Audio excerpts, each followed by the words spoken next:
the Southern Ocean. Hang on! Australia's deadliest stretch of water. But if you're game, there's big money to be made out here. Couple of customers, $600 worth. Sometimes you just need luck. You rub the wood. We're not greedy, we just want more. It's nearing the end of the rock lobster winter hunting season. They'll take your finger off. Yeah, we're off the mark! Money! For the lobster men, it's their last chance to put cash in the bank The bigger the better. If it weighs, it pays. until the fishing grounds reopen in spring. Get it right, and they can make a fortune. $12,000 worth. But get it wrong, Yeah, fucking Triton. and they can lose it all. It's game over now, I think. This time, You're right, was I just waking back on? high drama on board the Barille. The rope's got the potential to fly off the hauler, dragging them over the side. Get out of the fucking way. The Minimara hits the jackpot with big red gold. That'd have to be 3 kilo. And a season latecomer zeroes in on the fleet, The price of the lobsters jumped up dramatically last week. hoping to clean up. Fuck!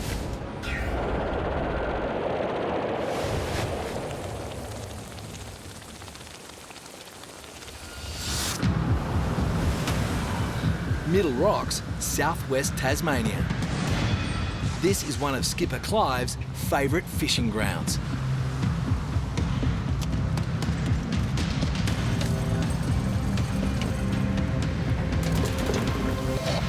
Come in, spinner. Right now, it's producing some big money fish. Nice big one. 2, 3, 27 crows so far, if I've counted correctly. A few real nice ones in there. As Clive will say, a couple of tractors. That's what we're after. 19 pots on deck for 27 crows, so that's not too bad. Oh, yeah, Clive. The Minimara has 313 lobsters in the tank. Oh, yeah! Skipper Clive wants 600 from this trip. That'll be half a tonne of red gold. But there's a problem. Had a mark there and I don't know if I've missed it or... Clive's GPS plotting system says that the next pot should be right here. It's good to see it, there wasn't one on the mark. But it's not. Yeah, I think we had 30 here. Yeah. And 29 on back the other way. Now, I don't know what's happened to that one. If it's, I just had a look, I couldn't see it. I've just lost a pot and I've just lost the way that I earn my money. Plus, I make my own cray pots, so my time making that pot and the cost of building it is just gone. So there's $250, $300 gone just in the gear. Zach has his own theory about what's happened to the missing pot. Them big tractors have moved it on, mate. And maybe just picked it up and started walking with it like a hermit crab. Zach, he's got a real positive attitude. Come on, baby.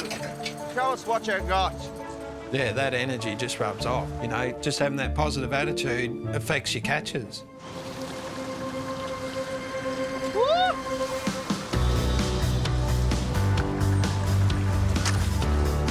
Clive's a little suspicious about that missing pot and does a recount. We got 30 pots on, Zach, so we found that pot. Found that one. Yeah, Mysterious one. Yeah, must have not marked it out when I pulled it. Seems there was no missing pot after all, just an accounting error.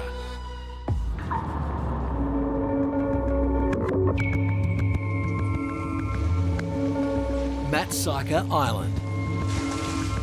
And the crew of the Barille is pulling its pots.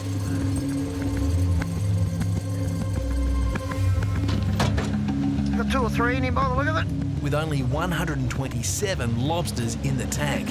Fucking Jesus fucking Christ. Their catch rate needs a supercharge. My goal for this trip would be 500 kilo. At 500 kilo, everybody's making a few dollars. Yeah, a lot of them were she's. Females won't add anything to the total. It's illegal to keep them during the winter run.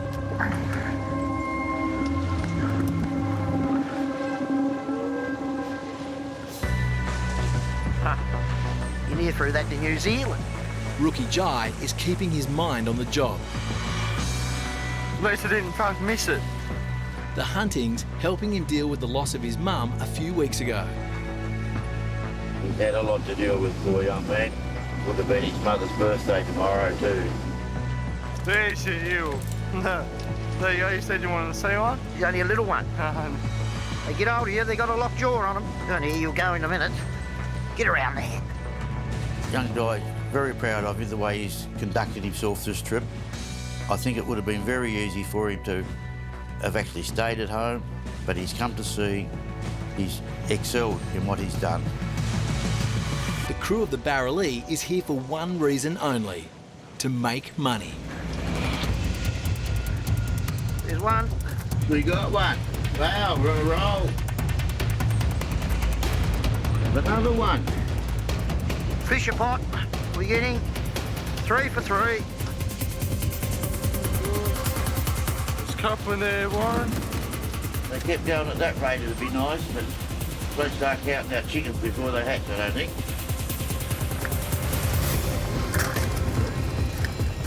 You have 150 bucks. It'd be the same.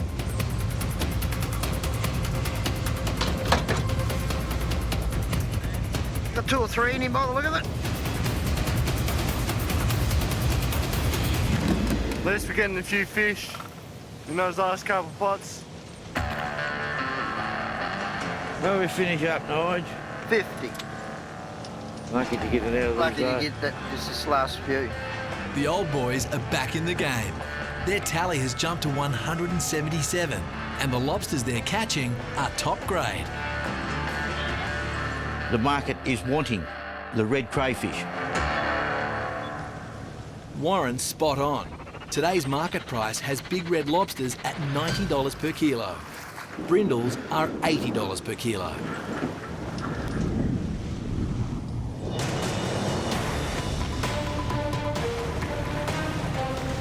Back at Middle Rocks, skipper Clive is pushing the Minimara hard. We're pushing them in a little bit harder here, so we've got to watch what we're doing. Lobsters like to hide in rock crevices, so Clive has set his pots as close to these rocks as possible. This trip we're after those more lucrative red fish that are in around in these shallow waters, so you have to push in a bit, but it all comes down to experience. Felt the pole touch the bottom, so we was getting a bit close to one rock. Pole just touching the bottom makes me realise I'm in the danger zone and I need to sort of clear off and get back out in the deeper water.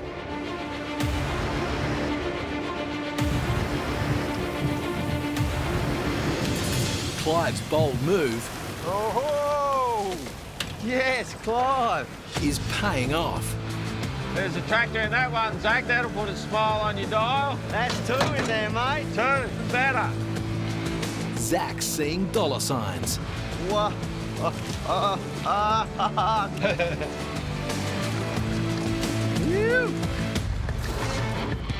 That'd have to be 3 kilo. A 3 kilo big red will sell for close to $300. Nothing like some good fish to bring the skipper out of the wheelhouse. That's the go. We've been waiting days for these babies. Pretty exciting when you see a fish like that in your pot because it pretty much takes up the whole of the pot when you see it with other fish. We've found a sweet spot. Zach's sweet spot is a lobster gold mine. Every big red is money in their pockets. Oh! Oh, wow! What a save! Oh! Sharky. Yes! Woohoo! We just had one on the outside of the pot. And I saw him and he was just about to let go and I dove on. Woo! So there's about a 2 kilo fish, so about just saved ourselves $160, $70.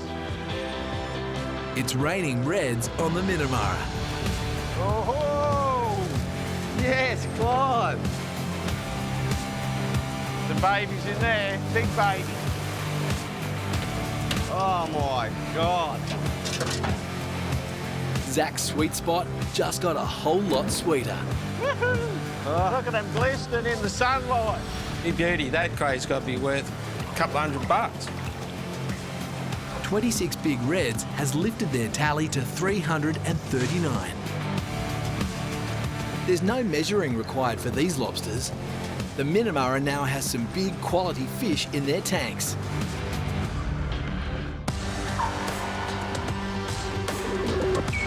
Matsyker Island. Far out. And it's a winter of discontent for the crew of the Barille. The lobsters are becoming harder and harder to catch. Probably by the first week in August, you'll notice that the fish are actually starting to slow down. During September and October, Tasmanian lobsters start to molt, casting off their shells as they grow in size. When the fish are about to molt, they go into a dormant stage. They're not interested in eating one little bit. You can't catch them. Not good. Not good fishing.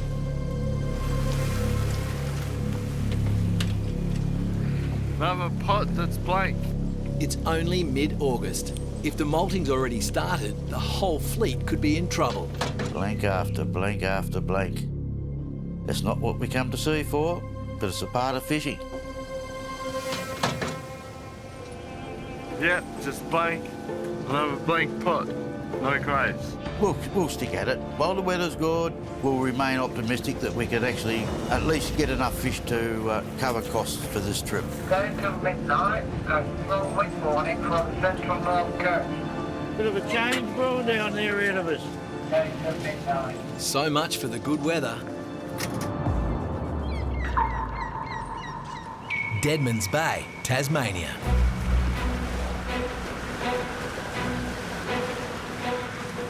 The bold Contender is one of the biggest boats in the fleet, and with that comes huge running costs.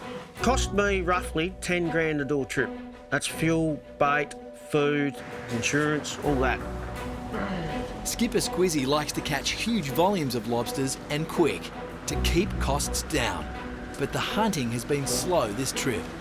You've got to know when the time's up. The weather ahead looks shit, and catching 25 lobsters for one day is just eating into our small profit we've already made. So it's time to go home, it's time to cut our losses and get going.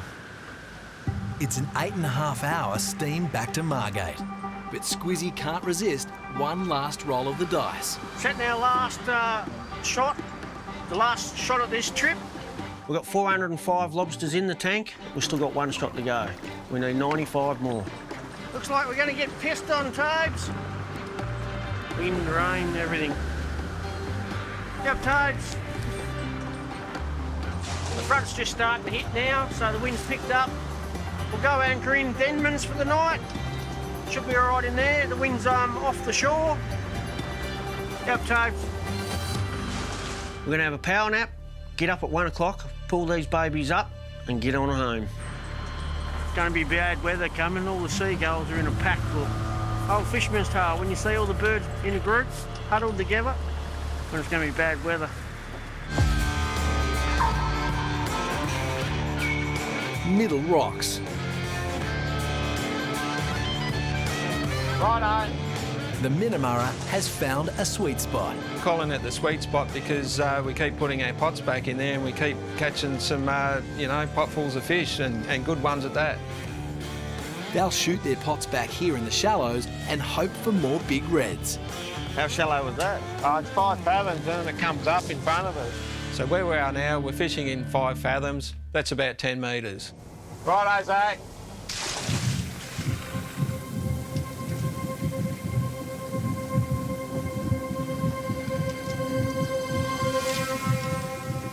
The shot is set.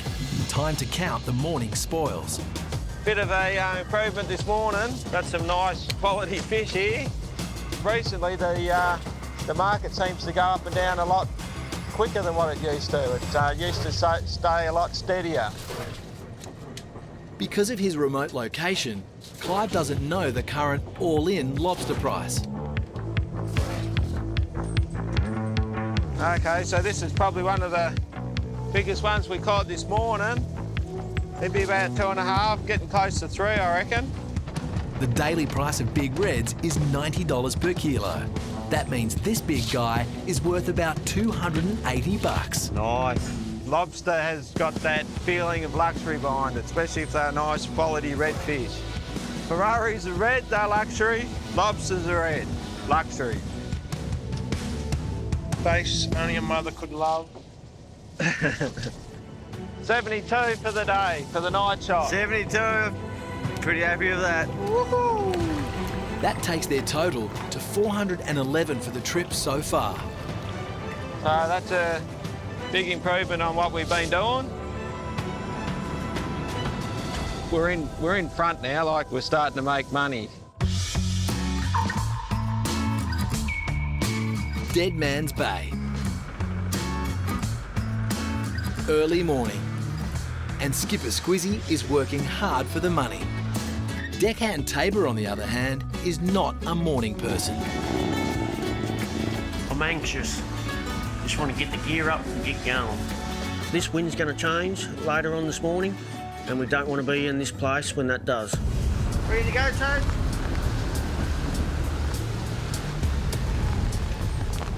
Look, we're both very tired, me and Tabor, but we're just got to push through it. He reckons it'll take him 10 pots to wake up. I reckon it'll be 5. But I reckon he'll be wet by then. He won't be wet, he'll be soaked. Squizzy needs 95 more lobsters to hit his target of 400 kilos.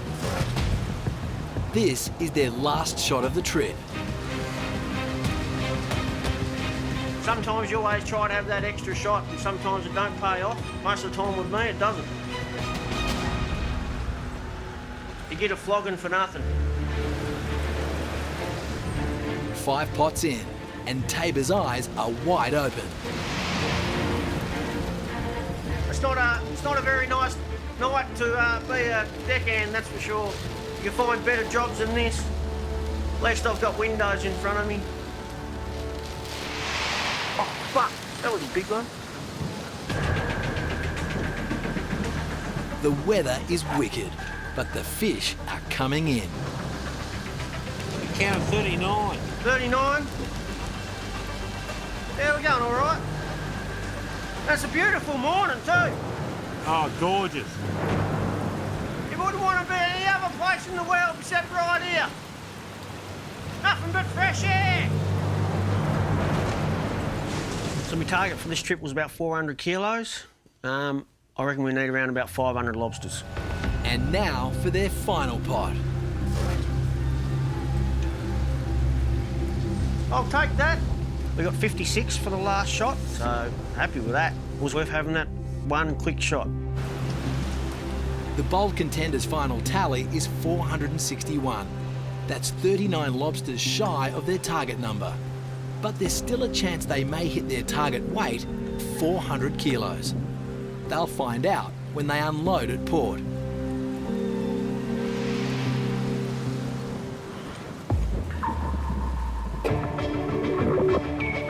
Matsika Island. The crew of the Barille is also pulling their last line of pots. Hopefully these ones have some fish in them. But there's a problem. One of the pots has snagged on the reef, and Rookie Jai is in a dangerous spot. Get out of my light, mate. You're in my light. You're in my light. Out of the way of the hauler, mate. I can't see the hauler. It's not on the hauler. Don't stand there. Jai's just standing in a very awkward place. The rope's got the potential to fly off the hauler and be very dangerous as far as wrapping around someone and dragging them over the side. And I've got to be able to see the hauler so that I can see whether the hauler stopped. We don't want it winding ahead and putting more pressure on the rope. Get out of the fucking way. You're right, was. I was just waking back on. couldn't see the hauler, mate. Yeah. Whether it stopped or not, see, that's all. It's a near miss. Situations like this don't always have a happy ending. If you didn't know what you was doing, you could come unstuck real easy, like with hurting yourself, like round the ankle winch and a pot hauler, and you'd lose a finger before you know it. It gets a bit hairy McCleary sometimes for, you know, gets a bit dangerous, and just be a bit careful. It is easy to cause an injury on a prey boat. There's many hazards. As a skipper, you're watching your crew all the time, you're looking out for each other.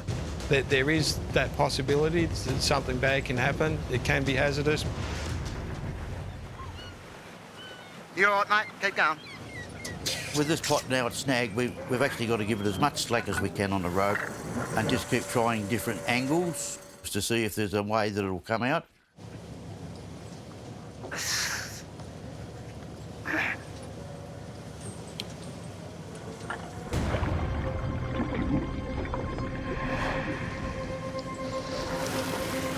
Mo!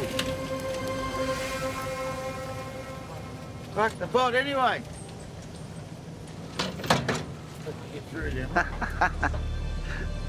That might be a problem.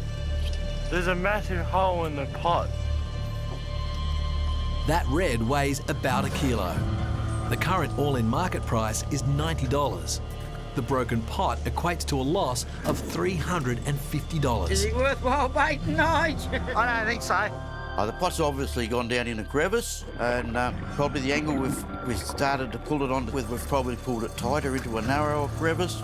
And now that it's actually give way, it's because the pot's squashed and the sides come out of the pot. Bury him at sea with full military honours. He's just totally wrecked. So we'll bury him at sea. Now the crayfish will have a new home.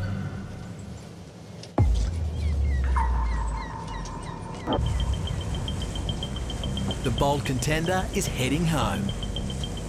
If we get close to the 400 kilos and we can average about $85, we should get close to $34,000. All that's left to do is secure a price for their catch. And Squizzy wants to see what price his mates are getting. Hotel's price was 85 for brindles under a kilo. All right, better make some phone calls. I've just given the other guys a call to see what price they're getting from their fish buyers. They're getting a really good price. Now to call his buyer, Blakey. Fine. Yeah. What? Any good news or what? Squizzy and Blakey, the fish buyer, go way back. Me and Blakey have known each other since we were grasshoppers. We're good mates, but you need to separate that when you're he's the fish buyer and I'm the fisherman. I don't understand that much of difference. You always try and push them up a little bit. Let Blakey know what other buyers are paying. That's all part of the game. Rob Joyner's getting 85 for anything brindle under a kilo. You're going to fight for every dollar you can get.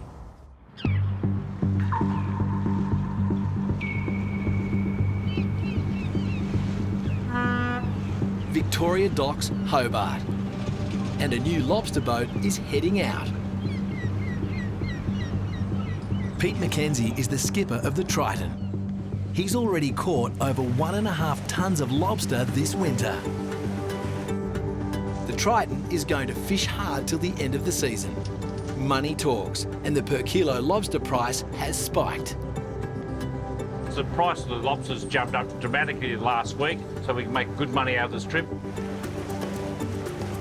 The end dollar, it's not how many you catch, it's what you make out of it. Pete's owned the Triton for 12 years. It's his pride and joy. Steel boat, 15 metres long. Triton was actually designed for crayfishing, where a lot of boats not designed for crayfishing. Stabilisers on it, wings, very stable.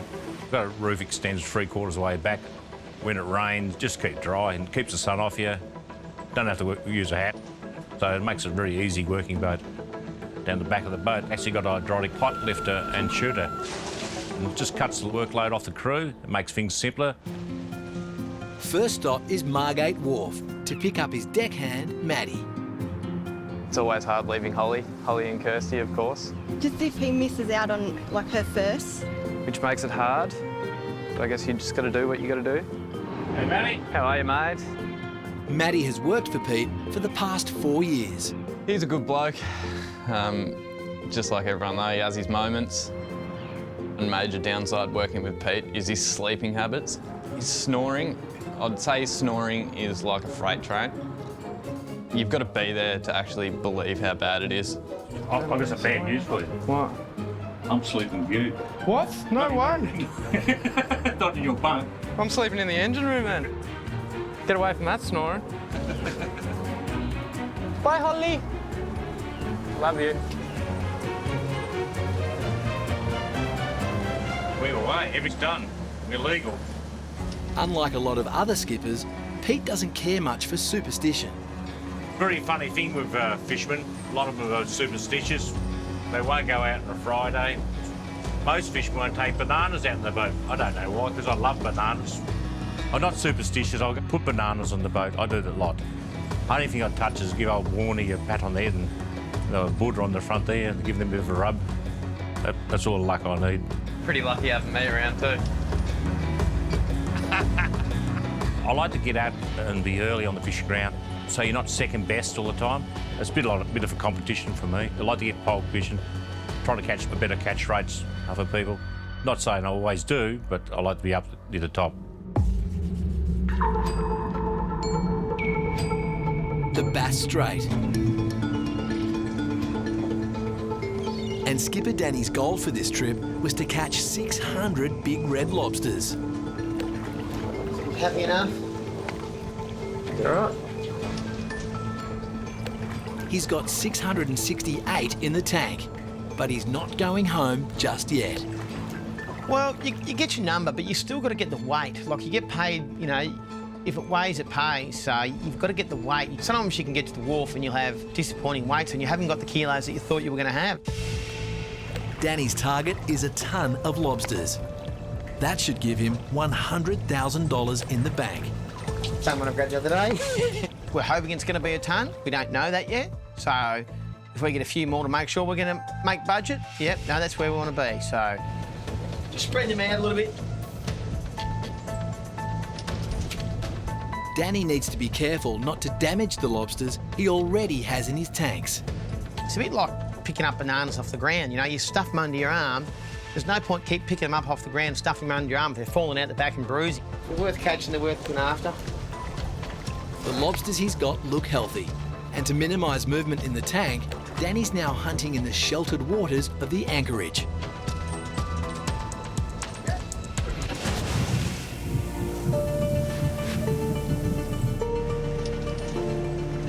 We're in the anchorage. It's never super productive, but we're filling in the gaps, aren't we? We're still working, ticking away. Better than being out there this morning, so you're pretty dusty out there. Skipper Danny and Deckhand Rick have been at sea for a whopping 18 days. For Danny, it's a long time away from his family. And family is the reason he's out here. You want to give your family as best as you can, you know, and I'm by no stretch of the imagination an educated person, so, you know, the only way that I know how to give my family as best as I can is probably, you know, be out here earning the kanga so you can have good holidays, you can have good things, and, you know, you don't want your kids to go without, so. Danny's wife Nikki and two daughters Georgie and Iris are used to Danny spending a lot of time at sea.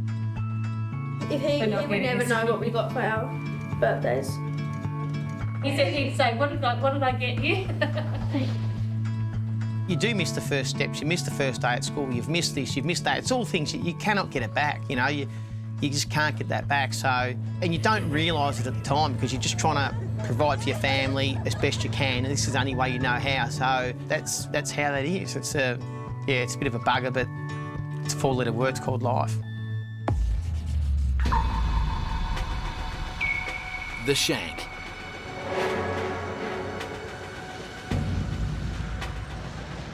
The remote southwest of Tasmania. And Deckhand Matty is preparing the pots for the Triton's first shot. And skipper Pete is deciding on the right spot for the drop. Unlike most skippers, Pete doesn't rely on sonar technology. I've got a mapping system in my brain. I know actually understand the shape of the bottom and where the good bits are and the bad bits are. He knows every spot, where they run at certain times of the year. He's just got all that worked out, and somehow he remembers every little bit of it. A rock, a ledge, a depth line, a time frame, what time of the year. Just gain knowledge over years and years. A very important part of being a good fisherman is a good memory and learning from your mistakes. Time to set the rest of the pots.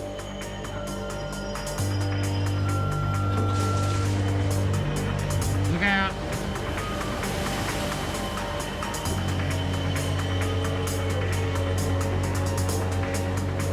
In conditions like this, the Triton's hydraulic pot shooter comes into its own. Yeah, the pot shooter's really good. You can get your pot set up and then you just lift it up and then you can go tie your buoys on and do other things while you're waiting for the pot to go. Whereas usually you'd have to get everything ready and then stand there with the pot. How did it go, Matty? Lucky last. Lucky last? Yo. With all the pots set, it's time to anchor up on the other side of those rocks where the sea is calmer. We're going to lay in there. Right in there. The Shank is notorious for grounding fishing boats. Looks interesting, but we'll get in there. It's a dangerous passage ahead. You're coming into the gap into where you lay at the Shank. It's only about 8 metres or 4 fathom deep. And it's fairly narrow. It's just a maze of rocks. There's rocks everywhere there. Through knowledge, I'll get in there because a bit of a deeper channel, you know where to go. If you go the wrong way, you can get in trouble. It's something he's done hundreds of times, but usually in calmer waters. About the last 50 metres going into it, that's where you've got to be careful. I have to time it. I will just sit there for a little while and wait to get to the right wave pattern, then I'll go in. Everything I do is a calculated risk. You look at the roll conditions, wind and all the rest of it. If you don't calculate the risk, you can actually lose your life or lose your boat. No joke, you can die.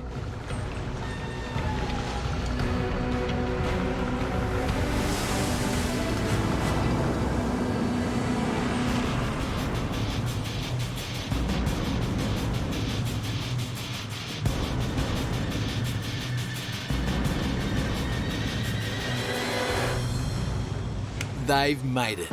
Time to drop anchor and down tools. It off, Benny? Yeah? Yeah, I do. Time for a beer, I reckon. Cheers, I earned this one. Yeah, cheers, mate. That's nice. How do you reckon we'll go in the morning, Pete? I hope you get 50 fish or 60 fish. I'm not competitive a lot, but sometimes they surprise you. A bit like Tats Lotto, you don't know when you're going to win it.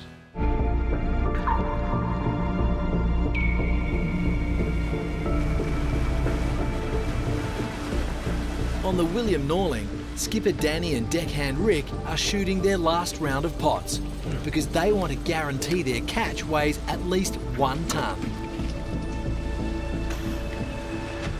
Hot and cold, Joe. A few sheenies. It's illegal to keep female lobsters in winter. That's all right, though. We're not finished yet. Most days of the week we've had just a bit of a patch somewhere where we get a few fat ones to keep the average weight up. That'd be good. That's all we need.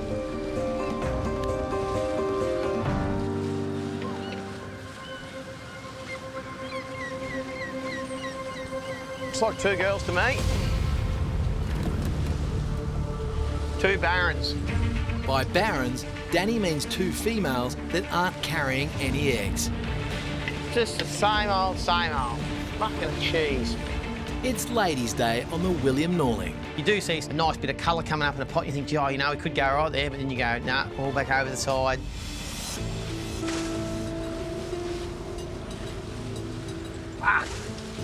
Just you get the odd day when the girls have a bit of a go and the boys don't. Other days, just the boys will have a go and the girls won't. And, like, we're catching the cranes, we're just not keeping them.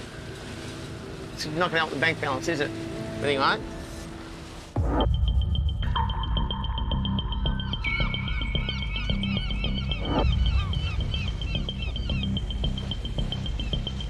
On the Triton, Pete and Matty look like they've hit the jackpot. Quite a few fish in the pots. Foundation. Buddy's got one nice big kilo in it, so might get a couple out of it.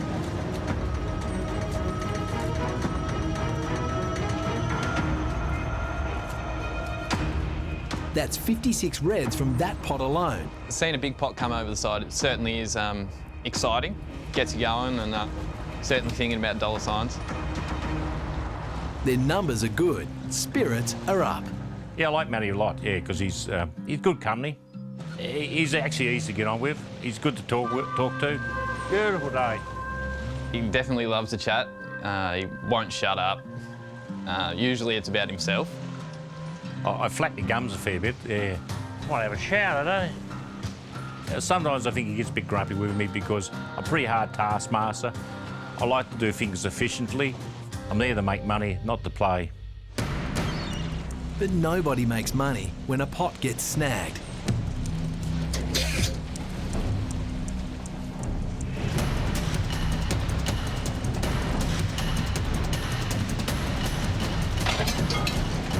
Got a found pot here. The pot's found under ledge here, and it's pinned up there, won't move.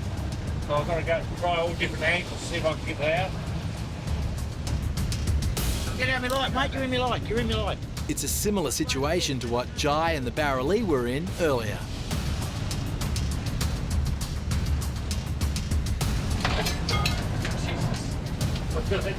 There's a huge amount of tension on the rope, but Matty is very casual.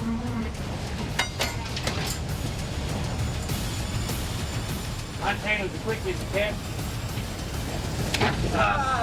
Fuck! You all right, mate?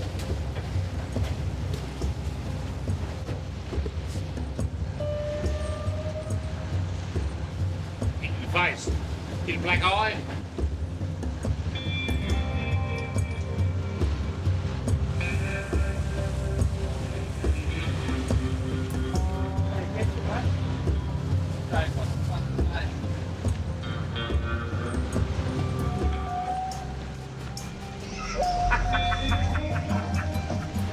You're very lucky to get any sort of sympathy out of Pete. He kind of just laughs things off, tells me to get over it. Oh, I thought it was funny, actually. I've been in the same situation, and the skippers laughed at me. I thought it was about my turn. He'd be right. He's a big boy. He'd get over it. Pete's managed to unstick the stuck pot. Look on him. Got the right angle, pull down under. Thank fuck. We could see the ledge on the sounder, so I had a rough idea which way to go.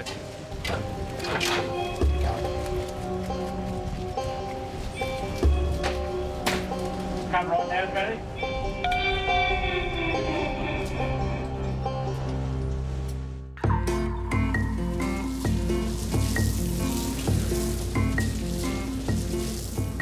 Home sweet home. Where are you? Huge? Margate Wharf. And for the bold contender, the last 5 days of hunting has been a grind. Squizzy set out to catch big reds only, but his final haul is a mix of lower-priced brindles and higher-priced reds. Because of that, he's negotiated an all-in price with his buyer Blakey of $82 per kilo. We've got an all-in price. It's just a flat price across the board. Doesn't matter if you got reds, doesn't matter if you got brindles. Doesn't matter on the size. It's just a flat price.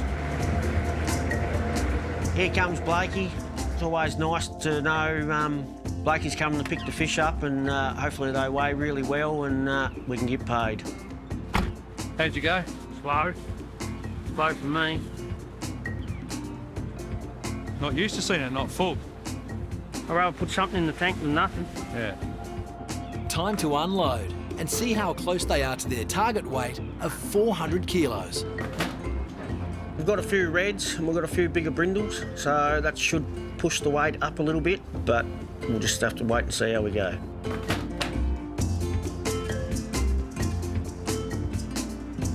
You want to know what you got, mate, or what? I'll have a guess at 380. You've done a bit better than that, buddy. Did I? Yeah, mate. 411. Those red buggers weigh a bit more. 411 kilos at $82 per kilo. That's $32,700 gross. We got our target. Yeah, baby! See you, buddy. All right, catch you later. See ya. I reckon this is the last trip of our season. I hate working this time of year, just a scratch and a grind. But you never know, the price might go up and we might do another one.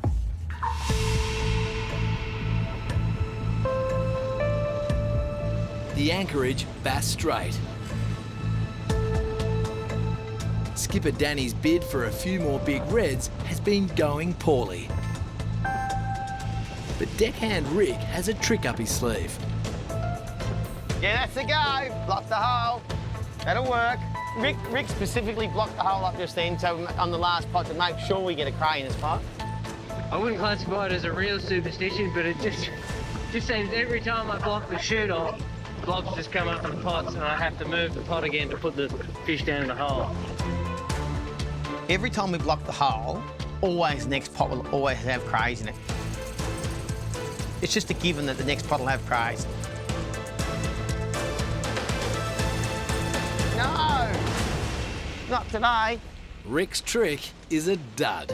That's disappointing. 25 we got Richard. That brings their grand total to 693 big reds.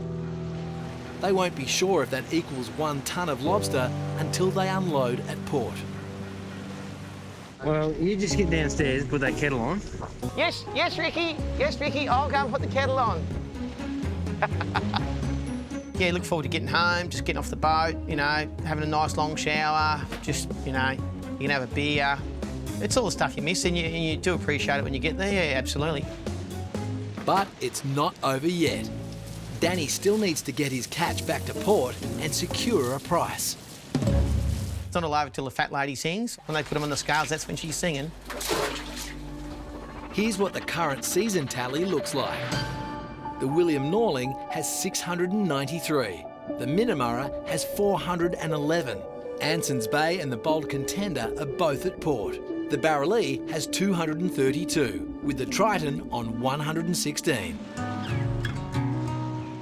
Skipper Warren is also motoring home to port. The run was disappointing. He thinks he's missed his target of 600 lobsters.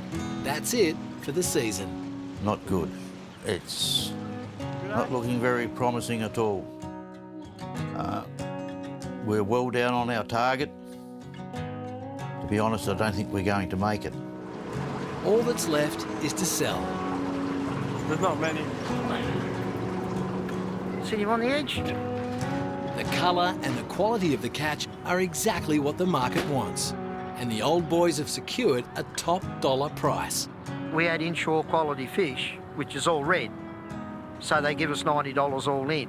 If we had had brindles mixed up with them and everything like that, they would have split the fish and it probably only would have worked out, you probably only would have got $82. Can't you tell by my face how many winters I've been through? Fishing itself's addictive. Fishing's a job. As a young person, you step on a boat, you either never go back or you never leave it. I couldn't think of not being on the water. Next time. Hopefully the boat goes all right. The Anson's Bay is back in business. There'll be a bit of competition about this trip. It'll be interesting to see how it unfolds. Skipper Danny pits buyer against buyer. They're paying 100, aren't they? On his race to cash in. Pull the fingernails out of them if you have to. And it's a feeding frenzy in the Southern Ocean. Fuck me dead. Comes and shoots straight through us. He's just doing it to be an arsehole. As the price of big reds spikes hard. That's worth under $10 kilo now, I've just been told.